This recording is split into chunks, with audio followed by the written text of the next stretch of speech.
Untuk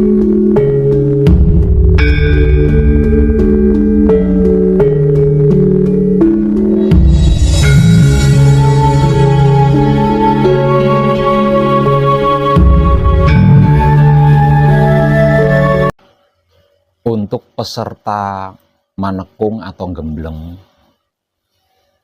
yang baru datang, mohon maafkan kemarin saya tidak bisa menyambut panjenengan dengan kadangan, dikarenakan pesanggerahan sedang melakukan rehab pemasangan keramik.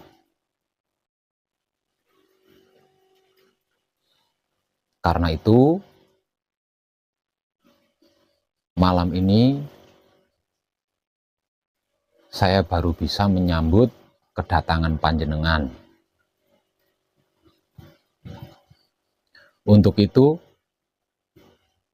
saya mau ngambil tahu sedikit tentang panjenengan yang baru datang.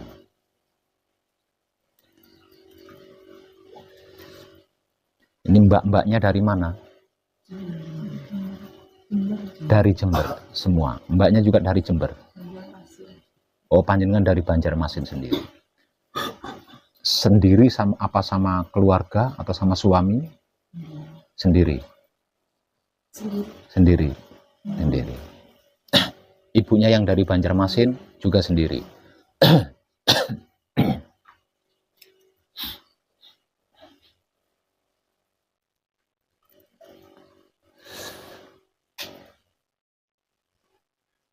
Ada lagi yang dari Jember. Panjenengan dari Jember juga, panjenengan dari Jember. Berapa orang dari Jember berarti?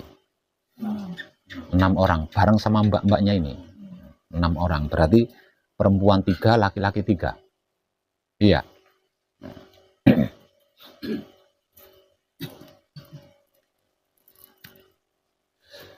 Panjenengan bapaknya yang baru datang siang tadi dari mana? Dari Wonosari Gunung Kidul. Kayaknya pernah ke sini ya? Tapi waktu itu tidak manekung kan? Belum kan? Cuma bawa buku ya? Buku ya.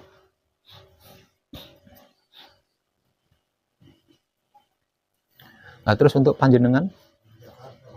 Oh, dari Jakarta. Sendiri? Sendiri. Ada lagi yang baru datang? Kalau panjenengan dari mana? Dari Sukorejo. Panjenengan? Dari Sragen. Kalau bapaknya? Ponorogo. Yang baru datang malam ini ada nggak?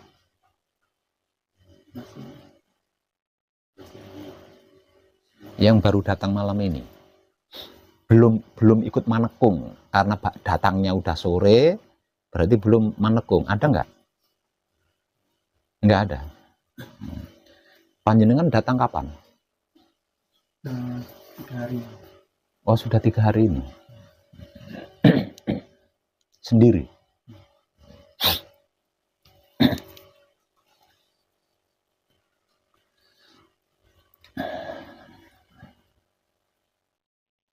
Jadi untuk siapapun yang baru datang, itu ikuti motivasi loh ya. Ikuti motivasi.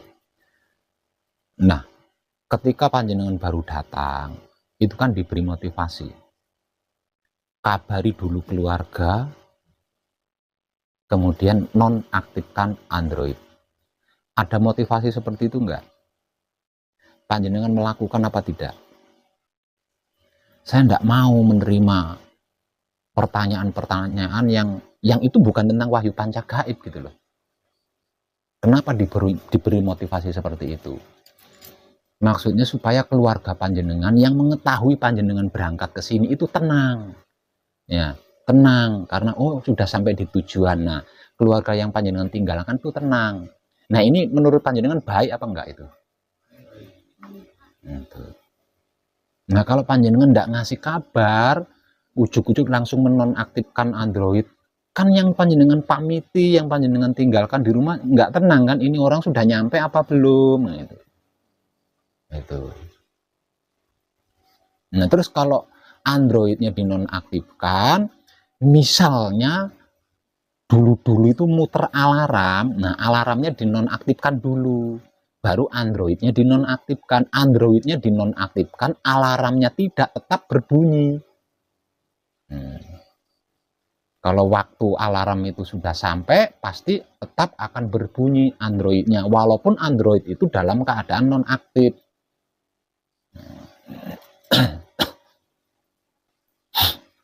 Itu harus seperti itu.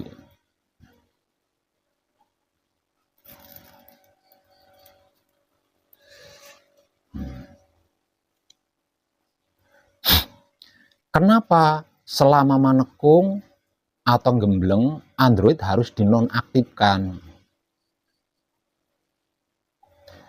Karena ini sulit gitu loh. Nah, seperti yang sudah saya sampaikan melalui ratusan video di YouTube Putra Romo Channel, ini sulit banget. Ini sulit, ini berat, ini tidak gampang. Untuk orang-orang yang tidak berani bertobat dan tidak berani memohon pengampunan. Itu sulit sekali.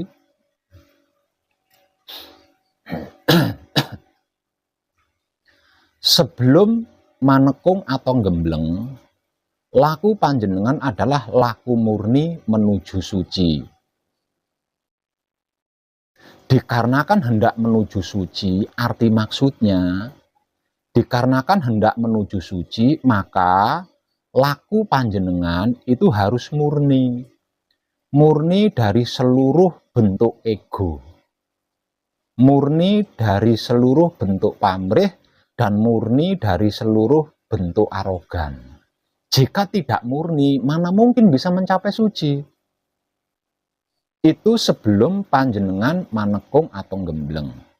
Nah, di dalam laku murni menuju suci, ini dibutuhkan wahyu pancalaku atau iman, yang menjadi sikap dan sifatnya wahyu pancagaib. Tanpa wahyu pancalaku atau iman, panjenengan tidak akan bisa murni itu. Kalau panjenengan tidak pasrah, kalau panjenengan tidak menerima keputusan Tuhan, tidak mempersilahkan kuasa Tuhan, panjenengan tidak bisa murni. Lakunya itu nggak bisa murni. Artinya di dalam laku murni menuju suci itu dibutuhkan wahyu pancalaku atau iman, yang menjadi sikap dan sifatnya wahyu pancagaib. Karena hanya dengan wahyu pancalaku atau iman, panjenengan bisa menerima apapun prosesnya, bersedia menghadapi apapun prosesnya, dan bersedia menikmati rasanya proses apapun dengan kesadaran cinta kasih sayang hidup. Artinya di dalam laku murni menuju suci itu dibutuhkan, sangat dibutuhkan wahyu pancalaku.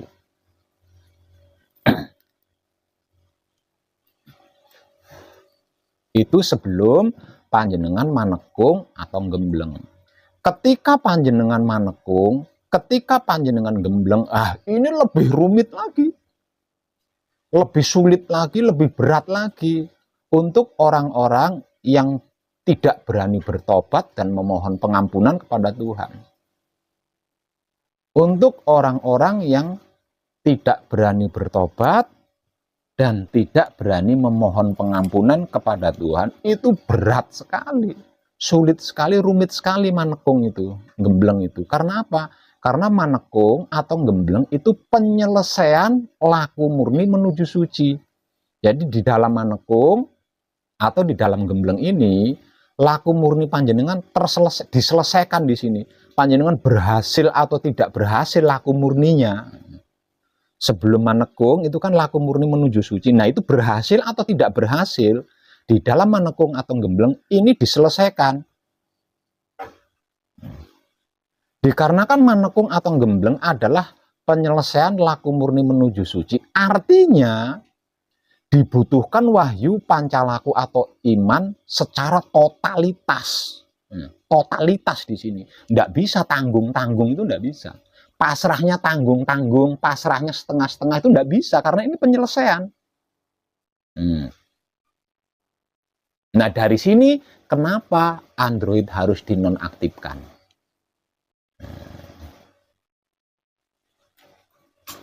Laku murni menuju suci yang wahyu pancalakunya tidak totalitas saja, panjenengan tidak bisa, apalagi wahyu pancalakunya totalitas.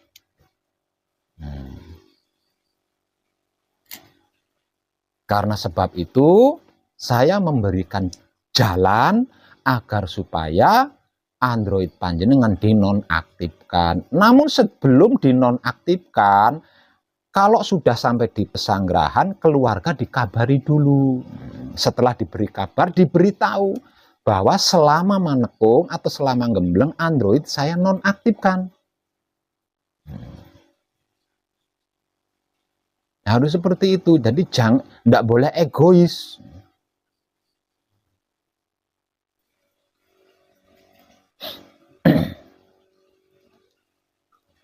Kalau tidak seperti itu, nanti keluarga panjenengan sibuk WA saya. Nah, WA-nya nggak ada kaitannya dengan wahyu panca gaib. Nah, ini saya nggak begitu menyukai saya.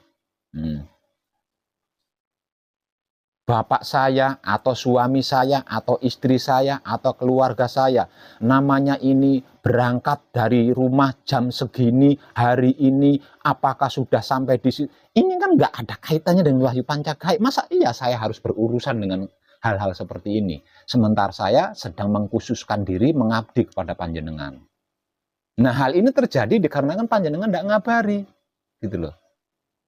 Hal ini terjadi karena panjenengan tidak memberi kabar kepada keluarga yang panjenengan pamiti, kepada keluarga yang mengetahui kalau panjenengan itu datang ke sini.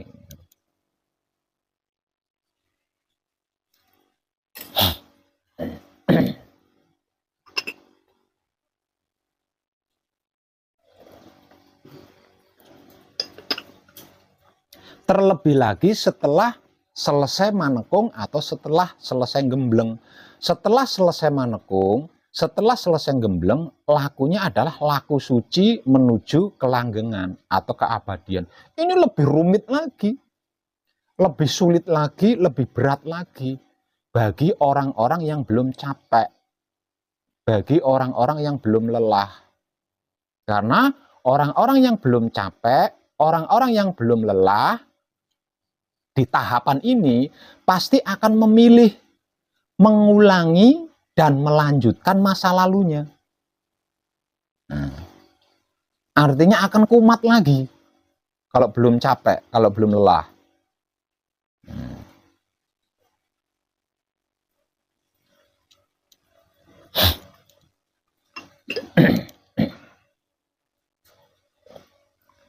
Sebelum panjenengan datang ke sini, sedikit banyak panjenengan sudah mengetahui tentang apa yang saya sampaikan, walaupun itu melalui konten-konten video pencerahan dari saya di YouTube Putra Roma Channel. Sedikit banyak itu panjenengan mengerti, paham, atau tahu.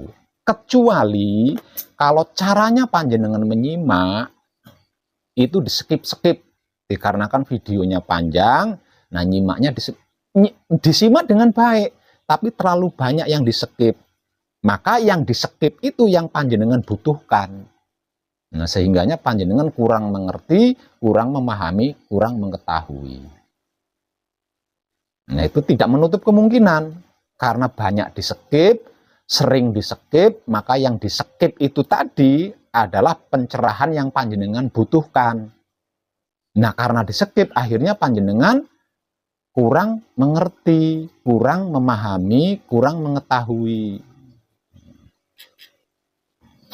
bahwa wahyu panca gaib itu bukan agama, bukan keyakinan, bukan kepercayaan, bukan ilmu kebatinan, bukan ilmu kesaktian, bukan ilmu kanuragan, bukan ilmu kekayaan mendadak, bukan ilmu untuk bisa membayar hutang, bukan ilmu untuk bisa menyelesaikan masalah, bukan ilmu untuk bisa menyembuhkan penyakit,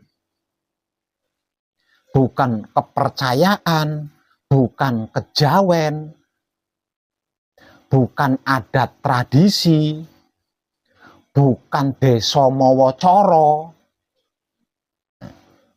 bukan perguruan, bukan partai, bukan organisasi, bukan politik, bukan semuanya. Wahyu Pancagaib adalah jati diri sejatinya manusia hidup yang seumur hidup terlupakan.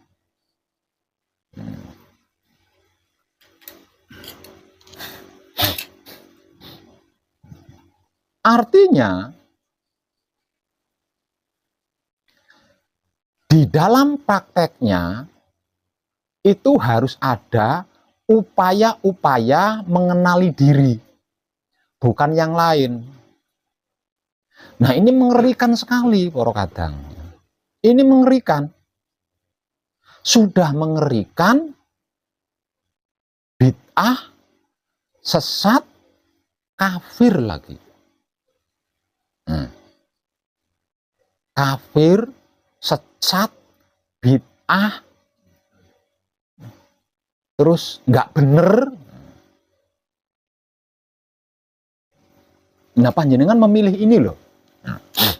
Kenapa saya katakan seperti itu? Karena di dalam prakteknya Wahyu Pancagaib itu tidak mencari Tuhan. Nah, tidak mencari Tuhan. Apalagi mencari surga dan neraka. Enggak, sama sekali tidak. Nah, ini kan sangat menyesatkan. Nah, jadi di dalam prakteknya Wahyu Pancagaib itu tidak mencari-cari Tuhan. Apalagi mencari surga atau neraka. Terlebih lagi mencari bidadari 74 atau bidadara 74, enggak gitu loh. Sesat kan? Bid'ah. Kafir kan? Nah, tentang ini saya berpesan untuk tidak gampang percaya, untuk tidak gampang tertarik. Saya memberikan saran agar supaya bersedia menyimak terlebih dulu dengan baik. Artinya nggak di-skip-skip, nggak ditonton, tapi disimak dengan baik. Karena dengan menyimak apa yang saya informasikan dengan baik, panjenengan akan mengerti dan memahami arti maksudnya, serta mengetahui kemana arah tujuannya. Artinya jenengan ngerti, paham dan tahu kalau ini bukan agama, bukan keyakinan, bukan keperan, bukan bla bla bla. Itu tadi panjenengan akan tahu kalau panjenengan nyimak pencerahannya dengan baik. Nah, terus di dalam prakteknya tidak mencari Tuhan, tidak mencari surga, tidak mencari neraka, tidak mencari bidadari, tidak mencari bidadara. Itu panjenengan tahu, paham dan ngerti kalau panjenengan mau menyimak informasinya dengan baik.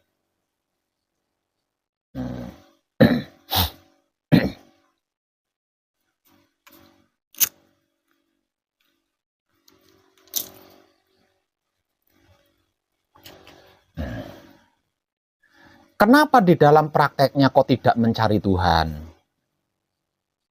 Kok tidak mencari surga? Kok tidak mencari neraka, apalagi bidadari dan bidadara? Karena Wahyu Pancagaib adalah jati diri sejatinya manusia hidup. Sedangkan Wahyu Pancalaku atau iman adalah sikap dan sifatnya Wahyu Pancagaib. Karena sebab itu, di dalam pengkajiannya adalah mempelajari dirinya sendiri.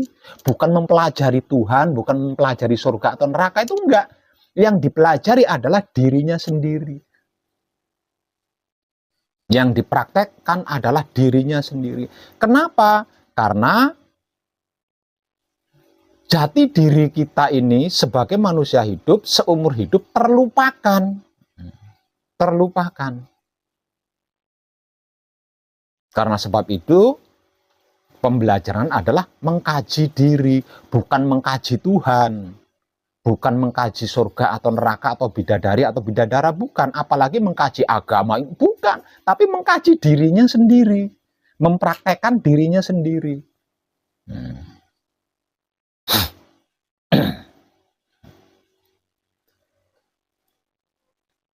Karena hanya dengan seperti itu, maka seseorang bisa mengenali lagi, bisa mengenal kembali siapa dirinya, dari mana dirinya, untuk apa dirinya, dan hendak kemana dirinya. Tidak dengan cara itu nggak bisa. Tidak dengan cara mengkaji diri nggak bisa lah wong ini mengenal diri. Mengenal diri berarti kan suka ndak suka, mau ndak mau harus mengkaji diri lah wong mengenal diri. Dengan begitu, maka seseorang itu bisa mengenal dirinya itu siapa, dari mana, untuk apa, dan hendak kemana. Nah, setiap orang yang mengenal dirinya itu siapa, dari mana, hendak untuk apa dan hendak kemana, maka dia akan mengenal Tuhannya.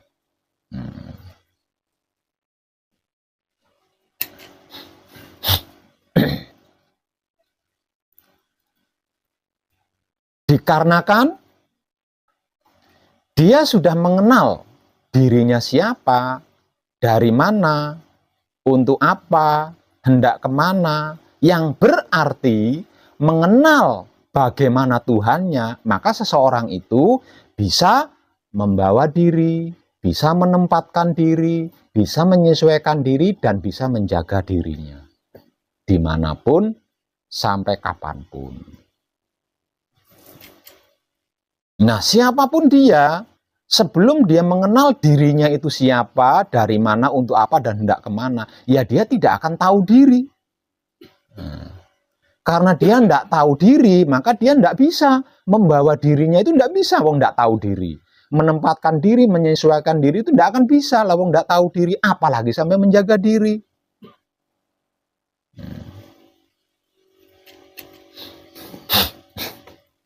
Lah ini kalau diilmukan, ini ilmu sangat mengerikan. Nah, ini ilmu sangat mengerikan.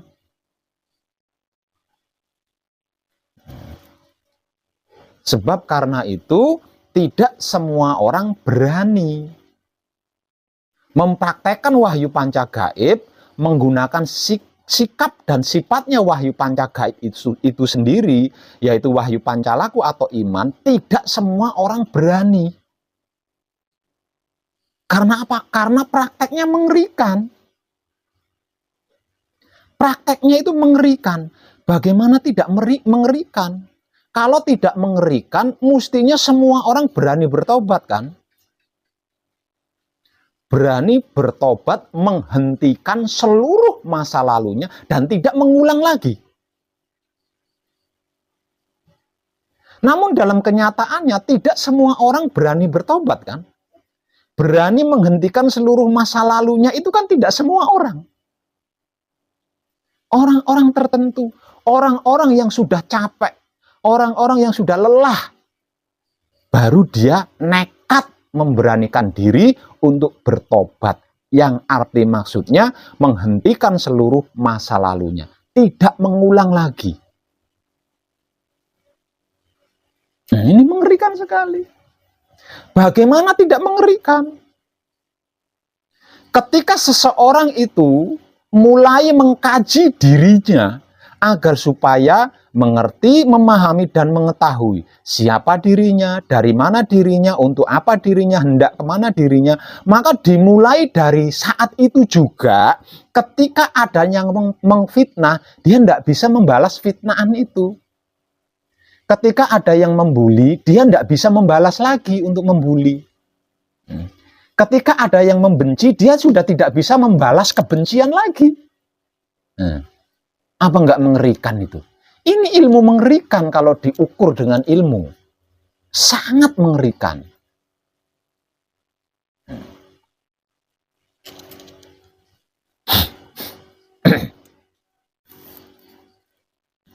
Lah panjenengan sudah mengambil kesimpulan untuk memilih ini. Nah, artinya panjenengan sudah berani bertobat di sini. Dan berani selalu memohon pengampunan. Nah, panjenengan berani loh, karena panjenengan sudah mengambil keputusan di sini. Dan itu sangat mengerikan. Sekali lagi saya katakan, itu sangat mengerikan. Bagaimana tidak mengerikan? Difitnah, diam. Dibenci, diam. Dicari-cari kesalahannya, diam. Diadu domba, diam. Disakiti, diam. Apa enggak mengerikan itu? Itu mengerikan sekali, jangan dianggap remeh loh. Jangan dianggap remeh itu. Nah, ini untuk orang-orang yang belum capek, untuk orang-orang yang belum lelah, kan bisa kembali lagi ke masa lalu, melanjutkan masa lalunya lagi, kumat lagi kan, kembali ke masa lalu lagi. Kalau belum capek, kalau belum lelah. Itu loh yang sedang saya kaji dan yang sedang saya praktekkan bersama ribuan kadang saya di sini. Dan panjenengan sudah berani mengambil kesimpulan ini, mengambil keputusan ini. Ini sebuah keputusan besar. Berani menemui saya di pesanggerahan ini, itu sebuah keputusan besar. Senin Pahing kemarin, ketika saya pahingan di Tulungagung, itu saya sempat berkunjung ke daerah Blitar. Karena saya ada kepentingan di sana. Dan ketika saya berkunjung ke daerah Blitar, itu ada beberapa orang yang tidak berani ketemu sama saya. Karena apa itu? Apakah karena wong edan bagu mengerikan?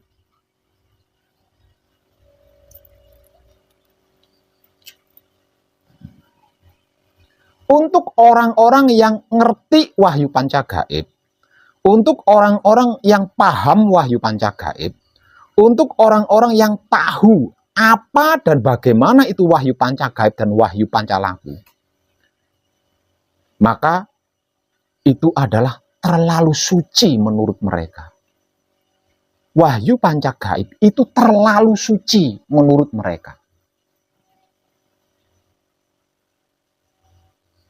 Karena itu, orang-orang yang ngerti wahyu pancagaib, paham wahyu pancagaib, dan tahu apa serta bagaimana itu wahyu pancagaib dan wahyu pancalaku, tidak berani bertemu saya. Bertatap wajah secara langsung dengan saya itu tidak berani. Karena menurut mereka wahyu pancagaib itu terlalu suci. Jadi jenengan jangan main-main di sini. Nah, jangan main-main. Namun sesungguhnya terlalu itu nggak ada. Terlalu suci itu nggak ada. Suci ya suci, nggak pakai terlalu gitu loh. Nah, mereka memaknai wahyu pancagaib terlalu suci. Arti maksudnya seperti ini. Kalau pengkajian lainnya itu bisa dinodai, bisa dikotori, bisa dicampur aduk. Kalau pelajaran lain, pengkajian lain, itu bisa dikotori, bisa dinodai, bisa dicampur aduk. Dengan alasan lupa atau hilap. Atau kepepet, atau terpaksa. Lah, wahyu pancagaib nggak bisa loh. Alasan kepepet, alasan terpaksa, alasan lupa itu nggak bisa di wahyu pancagaib. Salah tetap salah, luput tetap luput, dosa tetap dosa. Ini di wahyu pancagaib. Nah, maksudnya mereka memaknai wahyu pancagaib itu terlalu suci itu seperti itu sesungguhnya. Dikarenakan wahyu pancagaib sama sekali tidak bisa ternoda. Wahyu pancagaib sama sekali tidak bisa terkotori atau termomori. Dicampur aduk sama sekali tidak bisa. Harus benar-benar suci, harus benar-benar murni. Apa nggak mengerikan tuh? Saking mengerikannya, mereka yang memahami apa yang saya sampaikan tidak berani. Padahal saya datang di samping rumahnya. Tiap hari, tiap malam dia nyimak video saya. Namun ketika saya berkunjung ke sana, ke tempat Kadang, dan Kadang itu adalah tetangganya, sangat dekat, diberi kabar, dia tidak berani menemui saya, tidak berani bertatap wajah dengan saya. Dia malah sembunyi di dalam kamar, nutup pintunya. Saya tidak berani ketemu sama Pak Web. Saya cocok dengan wahyu pancagaib. Tapi apakah saya mampu? Itu yang ada di pikiran mereka. Apakah saya mampu menjalankan wahyu pancagaib? Karena wahyu pancagaib terlalu suci. Saya tidak berani, saya belum layak, saya belum pantas bertatap wajah dengan Pak Web. Karena saya belum mampu menjalankan wahyu pancagaib secara maksimal. Itu loh yang ada di otaknya orang-orang yang ngerti, paham, dan tahu apa dan bagaimana itu wahyu pancagaib. Jadi jangan pernah panjenengan menganggap remeh ini.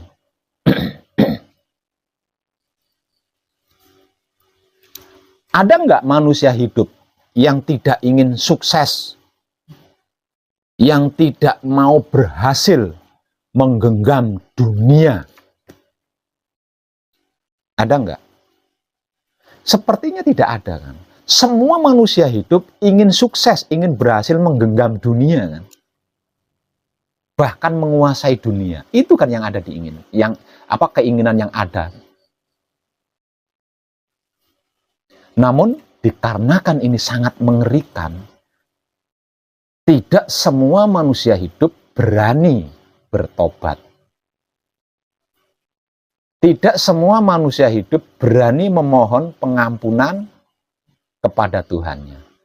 Padahal hanya dengan bertobat dan selalu memohon pengampunan kepada Tuhan,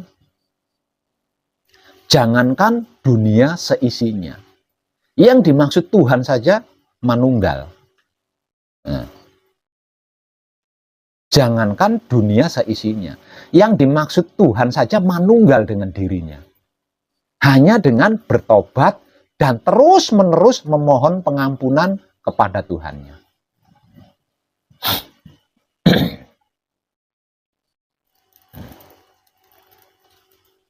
Letak ngerinya di mana? Walaupun hanya dengan bertobat dan selalu memohon pengampunan, namun ini sekali lagi saya katakan, kalau diistilahkan ilmu, ini ilmu yang sangat mengerikan. Letak ngerinya di mana? Satu, di dalam prakteknya ada yang mengfitnah,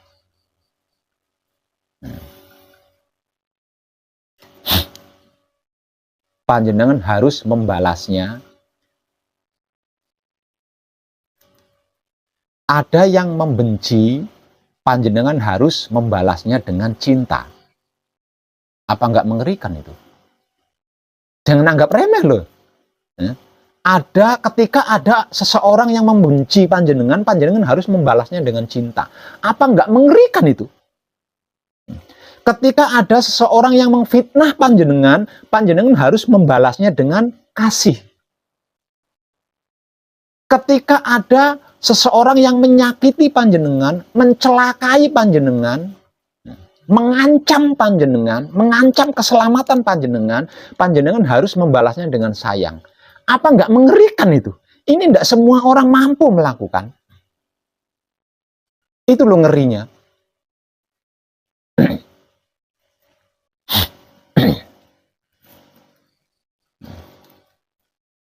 Dibenci, diam saja. Dibenci, diam saja. Kalau harus melakukan sesuatu, maka sesuatu yang dilakukan dengan cinta kepada orang yang membencinya. Difitnah, diam saja. Kalaupun harus melakukan sesuatu, maka sesuatu yang dilakukan itu harus dengan kasih untuk orang yang memfitnahnya. ketika ada seseorang yang berusaha mencelakai kita, berusaha menyakiti kita, berusaha menghancurkan kita, berusaha mencelakai kita, harus diam saja. Diam saja. Kalaupun harus melakukan sesuatu, maka sesuatu yang dilakukan itu harus dengan sayang kepada orang yang berusaha mencelakai kita, menyakiti kita.